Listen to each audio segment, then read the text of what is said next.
proud. He wasn't satisfied with just, taking out some kind of vengeance on Mordecai alone, right? He went well above and beyond, right? But then it dawned on me, what again was the command from God through Samuel to Saul regarding the Amalekites? Slay them all. Keep going. Give me more detail. Not just slay them all. All includes what? Yeah. Animals, possessions, little ones, everything. Do you think that Haman knew anything about that? Absolutely. Absolutely. This is not just a personal vendetta. This is an opportunity for Haman to pay back these people that sought to utterly destroy them. He's going to have revenge, not just for himself in this prideful scenario where Mordecai fails to bow down to him or refuses to bow down to him. He now has the opportunity to wipe all of them out just like they were going to wipe all of his descendants out. All right, so that's the bigger picture, level number one. Now, dig down yet another level, and then we come to this question: why would God want the Amalekites, children even, innocent children, killed? There wouldn't be any descendants to bring up and go against them, possibly. Make enemies of the... That's right. What's going on at this very moment in history would never have transpired. It never would have happened had Saul done exactly what he was told to do. Yeah, I mean, it would not have been a problem. God knows again the end from the beginning. He knows how these things play out. So if he says, utterly destroy, what do? Utterly destroy. Because this thing's going to come back at you. All right, this is a side note, and everybody's going to get off track here, except for those that are into this. I'm not a huge science fiction fan. I mean, when I grew up, I watched the first 3 Star Wars, the trilogy. Haven't watched any of the others really since. I had Star Wars toys, and there were a few shows that I would watch that I guess were science fiction. But the one thing that I really like, the kind of television shows, science fiction ideas that I like, time travel. Star Trek. No, not Star. Well, yeah, I watched Star Trek, but time travel. I started watching Quantum Leap. Any of you ever watched Quantum Leap? Yeah. That's a great show, right? What's that? Time tunnel? Yeah, before my time. I'm gonna have to go back in time now. Look at that. All right. Anyway, I was watching another show recently. So whenever they pop up, if I see that there's a show and it has to do with time travel, most likely I'm going to engage and watch it. But I was watching a show, and it gets all twisted. These paradoxes or whatever. But it's the idea that if you go back in time in order to change the events of the future, you're going to basically be in a loop, aren't you? I mean, you're going to constantly be coming around to the same thing. You really can't change time. Listen, that's why it's science fiction. But there's this loop. But one of the things that time travelers often seek to do is to right some wrong in history, whether past or present. Right? They seek to right some wrong. Here's the neat thing about God is that He's outside of time. He's not bound by the limits of time, and so He can see the end from the beginning. He already knew who Haman was before Haman was ever born. And He knew what Haman would do if in this position of power. All right, so here you are in the present during the reign of Queen Esther. And that's Siri. We have this idea of this would have never transpired if we just went back in time and Saul did exactly what he was supposed to do. Pay no attention to that voice, just this voice. You listening to me? All right. If he goes back and changes time, yeah. he finds out he would never He never existed in the first place. Yeah. So there you go. Oh, yeah, that's a problem. Okay, but anyway, I know that was kind of a venture off. That was free or whatever. But it is this idea that if you'd have done what you should have done to begin with, all of this other stuff wouldn't have happened. See, that would have been one of those wrongs that Dr. Sam Beckett would have righted when he went back into the past, right? He would have fixed this. He would have told Saul, "Listen, man, you better take care of this." Oh. All right, somebody, yes, sir. I think at the same time we try to second guess God or think we're smarter than God. I mean, try to put yourself back in the place. Surely God didn't mean to kill all these children. All these are Yeah. innocent.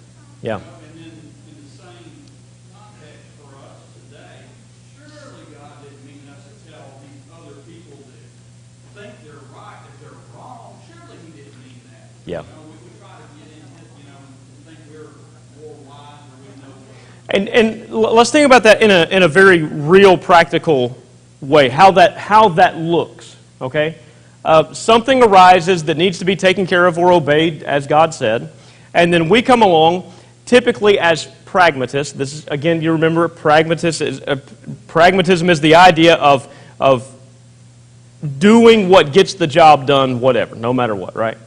So I might justify my behavior, and in the moment, it does seem justified. It seems rational. It seems compassionate. It just seems like the right thing to do, right? And yet, at the same time, we're ignoring what God said. But we don't see it that way, do? I mean, we don't say it. We don't say, "I know better than God." We don't literally say that. But going back to what Doug said, isn't that what we're saying?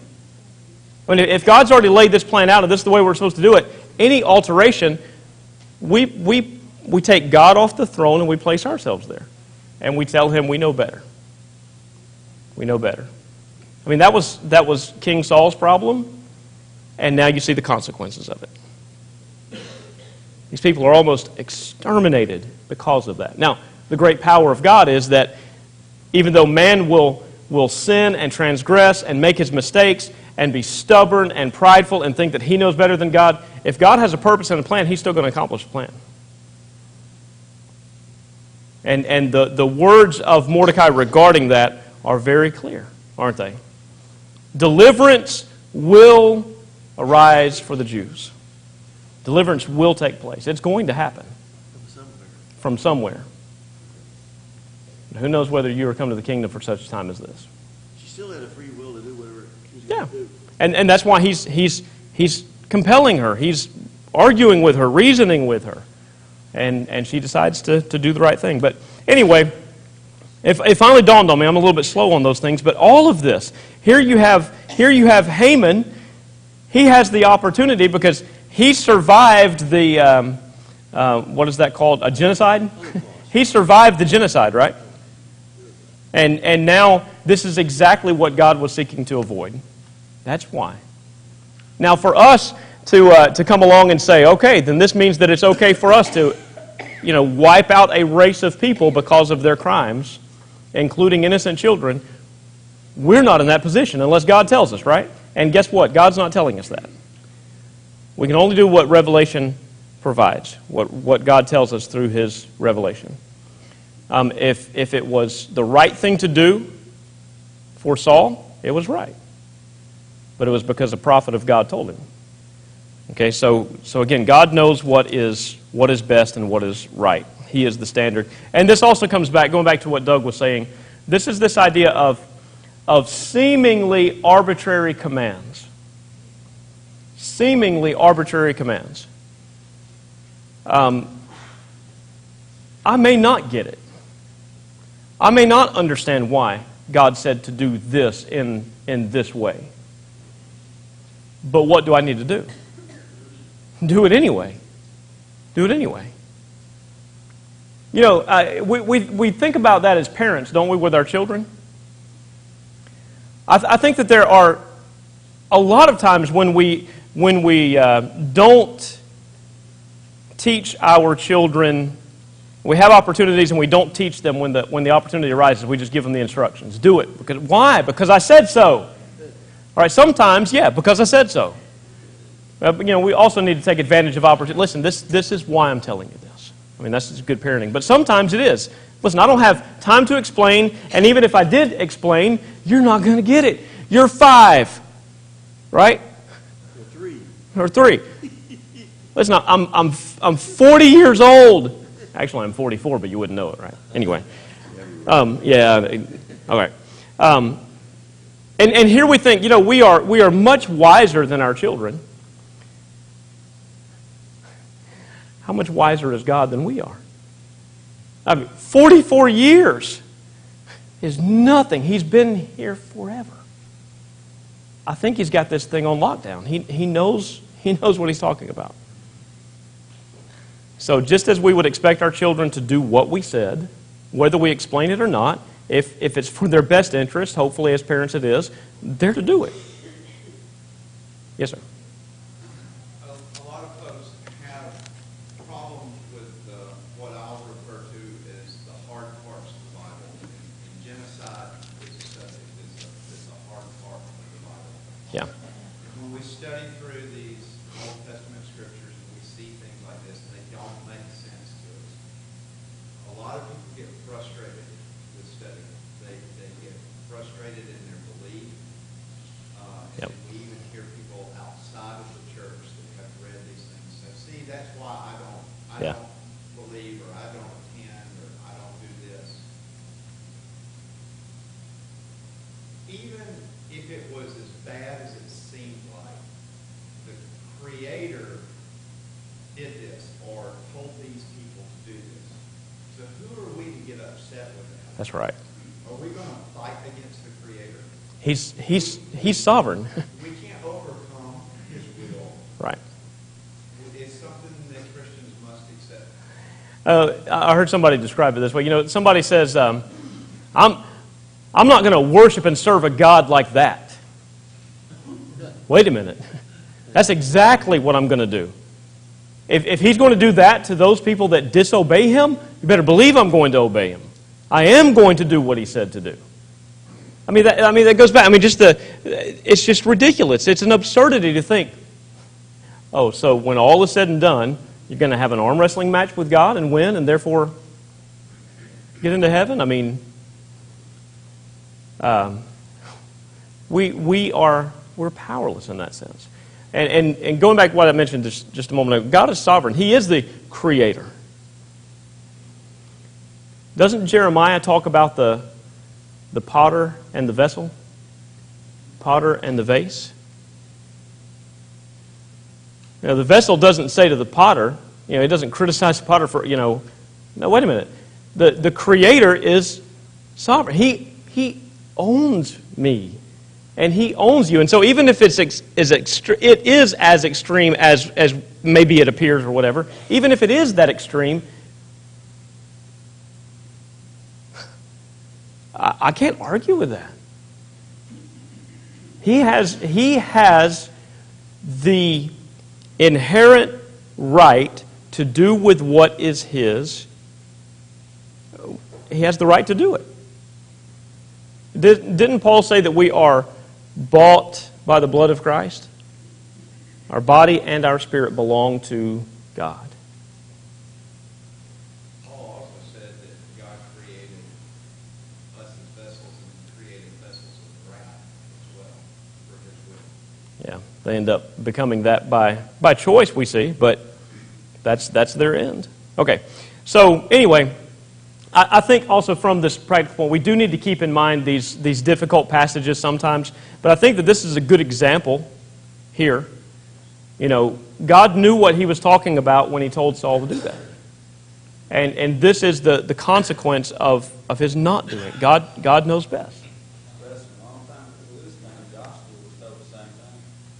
He said, Yeah. He did. Yep. He wiped out everybody. Yeah. Except for the cow. Yeah. Heaven was gone. These little cities, they just wiped Yeah. them out as they went on. Listen, we can see this idea in the world today. It doesn't take, a lot of digging into the psychology of people to figure out if this will happen. You go to the Middle East, I know that some of you have been there. Brother Jack has talked about that before.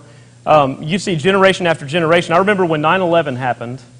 I didn't see it, but Tanya was telling me, I think it was telling me about there was a person being interviewed in the Middle East about what they thought regarding what had taken place in the United States. And the response was something like, just another day for us. This happens daily with us. I mean, why do you see, 9 and 10-year-old little boys throwing bombs, Molotov cocktails, whatever? I mean, it's just, it's going to perpetuate. It just continues. They showed the people in Syria this morning. They just absolutely stunned. I mean, they have nowhere to go. Everybody's just killing them. And it'll continue to happen. It'll continue to happen. Okay. So anyway, I'm sorry to get sidetracked there, but I think that's a major point that I failed to make. I did. That's right. All right. So now we go to chapter 5. I think that's where we left off, isn't it? All right. So in chapter 3, we find Mordecai learning of this plot. In chapter 4, he lets it be known to Esther, who is in a position, if so allowed by the king to come into the king's presence, that she can make a request and maybe fix this thing and to some degree. So he has to convince her of that, because what was potentially the problem with Esther making an appearance before the king? If she wasn't summoned, she could be killed. Yeah, her life is on the line. But again, the bigger picture, what we fail to see every once in a while, the bigger picture is, and as what Mordecai pointed out, listen, you're going to die no matter what. I mean, if you don't do anything, you're dead. If you go to the king and he wants to kill you, you're dead. Either way, you're dead. Maybe it's the case that he'll listen. You've got to give it a shot. All right, so chapter 5. Let's somebody start reading. I've talked enough.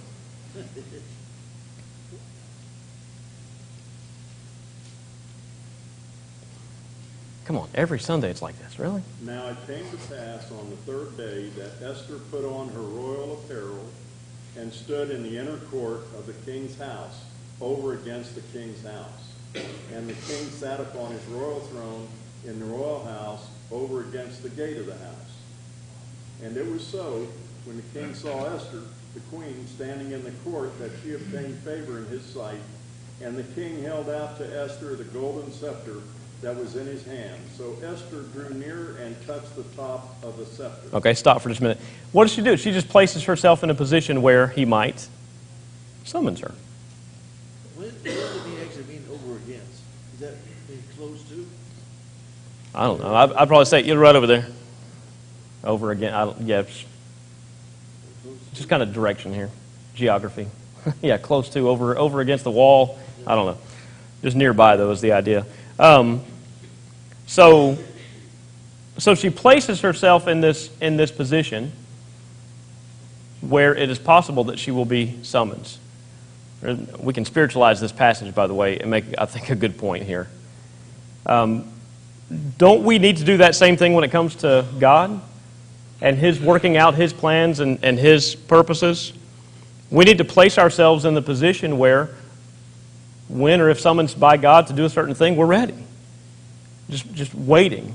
Not that there's going to be this, light shining down from heaven and a weird voice, telling us from the sky, do this or whatever. But we need to place ourselves in positions where we can be used by God. And wait. Yeah, get you educated. All right.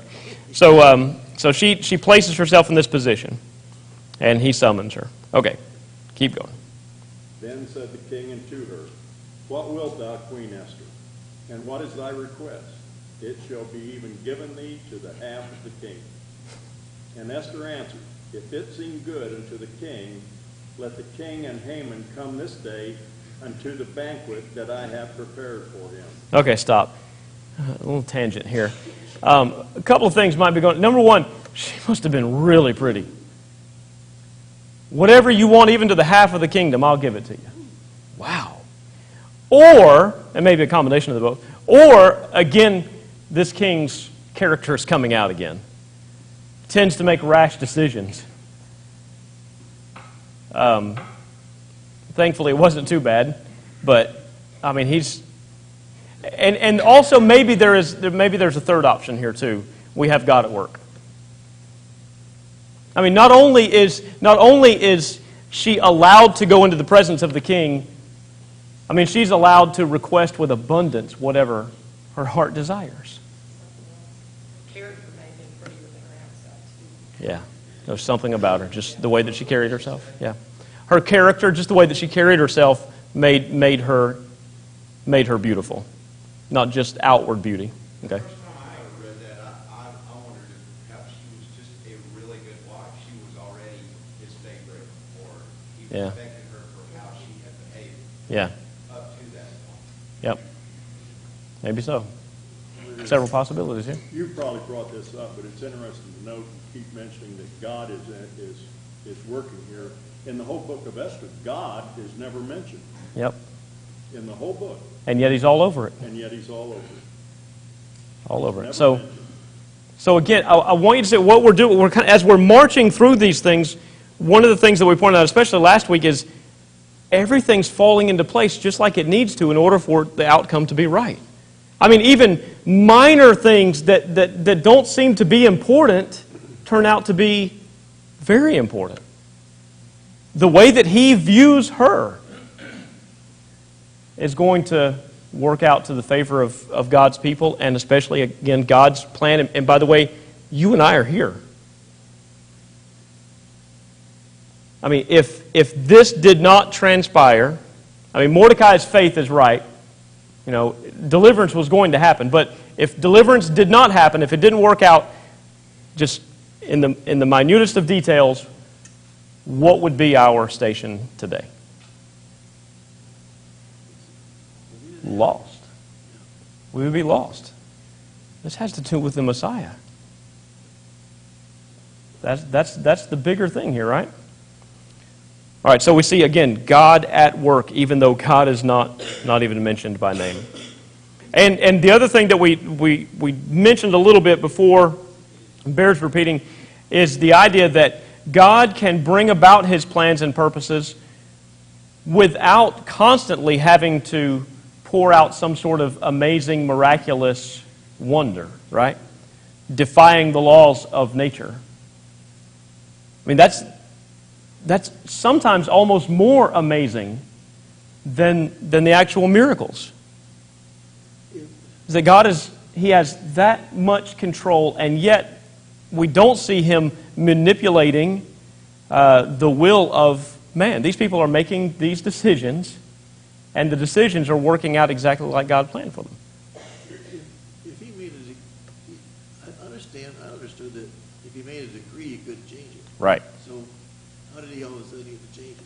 What's He going to do? See, this is a good novel here, really, isn't it? So Brother Cook's comment was something that we pointed out last week. The law of the Medes and the Persians is it alters not, right? So once the decree goes forth, can't undo it. Daniel experienced that, right?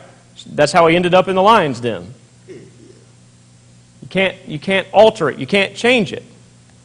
But you can make additional laws that kind of help to circumvent things. So that's what we'll see happening. All right. So where are we? We're at the invitation of this banquet. Did you read verse 4 already? No. Okay. Take it up. And Esther answered, If it seem good unto the king, let the king and Haman come this day unto the banquet that I have prepared for him. Then the king said, Cause Haman to make haste that he may do as Esther has said. So the king and Haman came to the banquet that Esther had prepared. And the king said unto Esther at the banquet of wine, What is thy petition? And it shall be granted thee. And what is thy request? Even to the half of the kingdom, it shall be performed. Then answered Esther and said, My petition and my request is, if I have found favor in the sight of the king, and if it please the king to grant my petition and to perform my request, let the king and Haman come to the banquet that I shall prepare for them, and I will do tomorrow as the king has said. Okay, so So here we have one banquet, one meal, maybe kind of a minor event taking place here, where she asks them to another one, right? And maybe it kind of seems redundant at first. Couldn't she have just taken care of this right here, right now? But notice what happens between the two banquets. Notice what happens. Keep going. Then went Haman forth that day, joyful and with a glad heart. But when Haman saw Mordecai in the king's gate, that he stood not up, nor moved for him, he was full of indignation against Mordecai. Nevertheless, Haman refrained himself. And when he came home, he sent and called for his friends and Zeresh, his wife. And Haman told them of the glory of his riches, and the multitude of his children, and all the things wherein the king had promoted him, and how he had advanced him above the princes and servants of the king. Okay, stop for a minute. He calls them in. I want to brag a little bit. Self-aggrandizing. Yeah. Brag a little bit. I mean, it's more than just that, but yeah. Wow.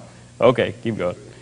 Haman said, moreover, yea, Esther the queen did let no man come in with the king into the banquet that she had prepared, but myself.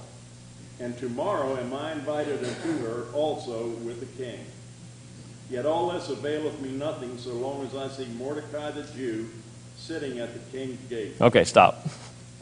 All right, so he's bragged a little bit, but really he's setting up the dilemma, right? Listen, I've got all of this stuff.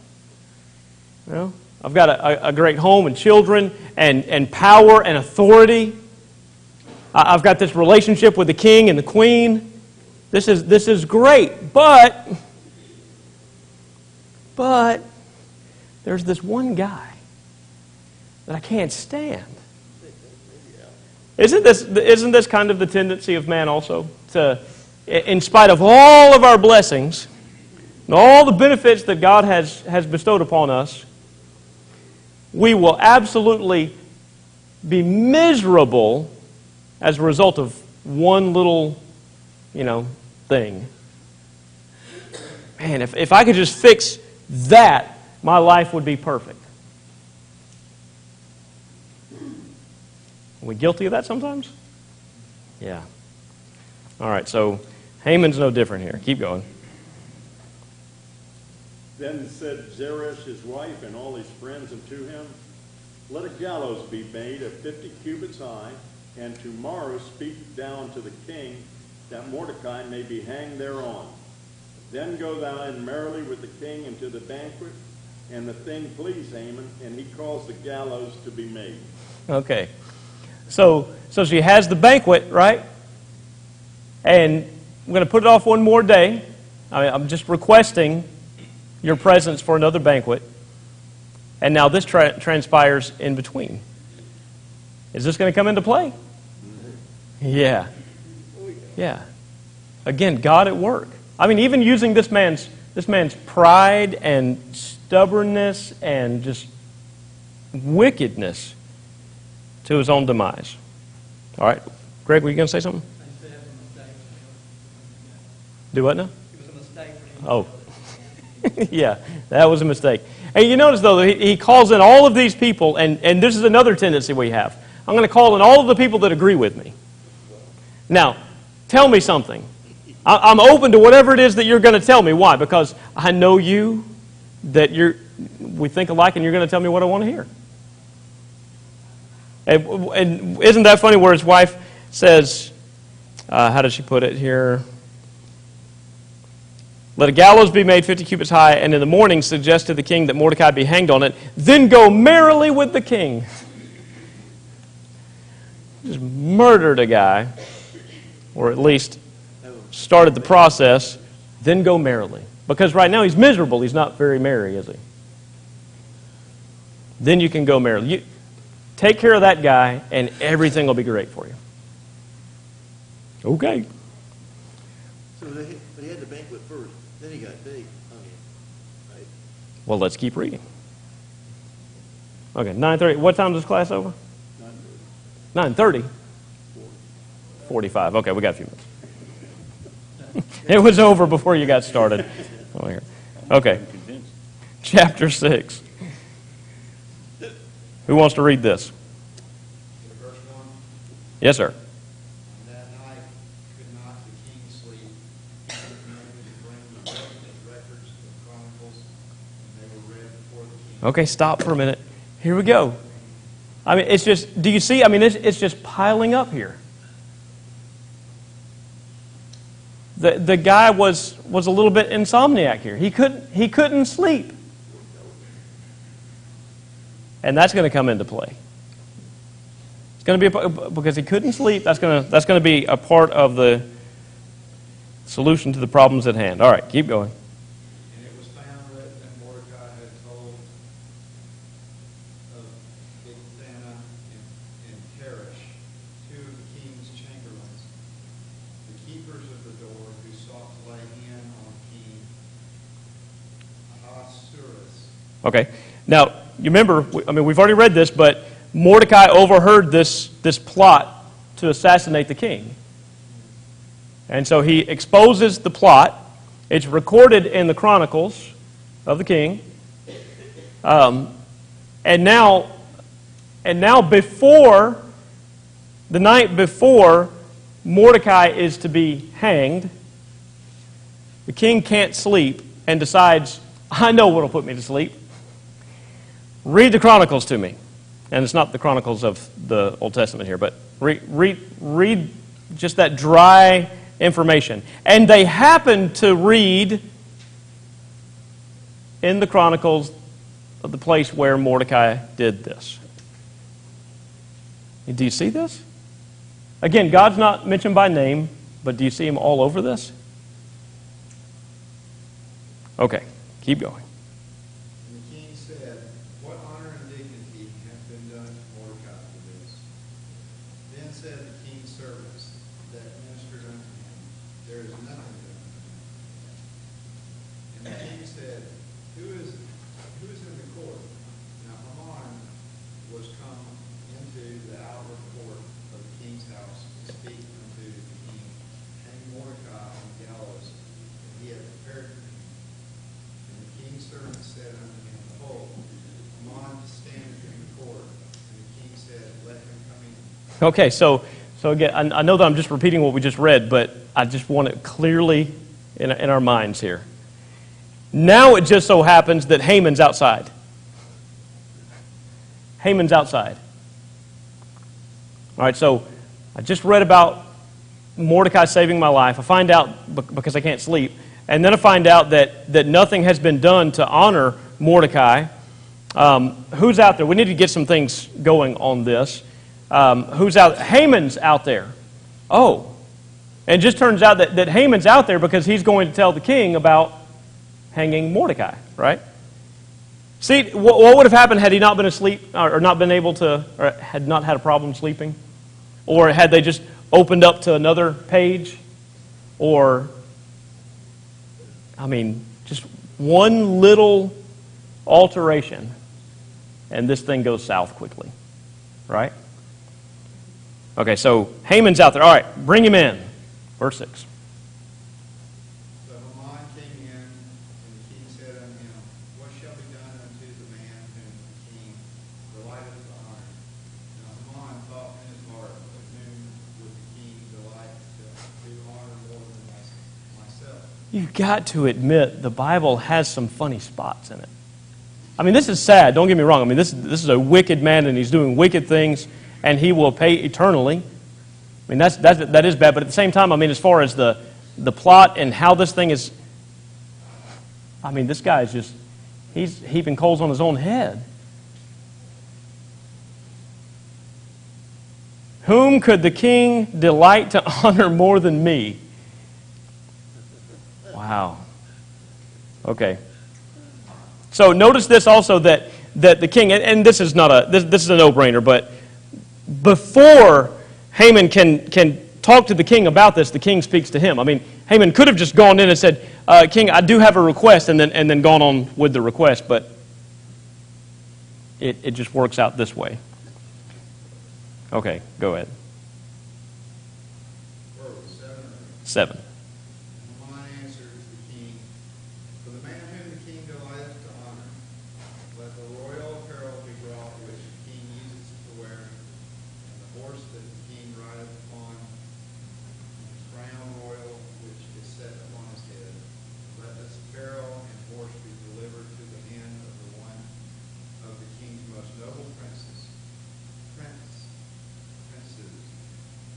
they may array the man with all whom the king delighteth to honor, and bring him on horseback to the street of the city, and proclaim before him, thus shall it be done to the man whom the king delighteth to do. Okay.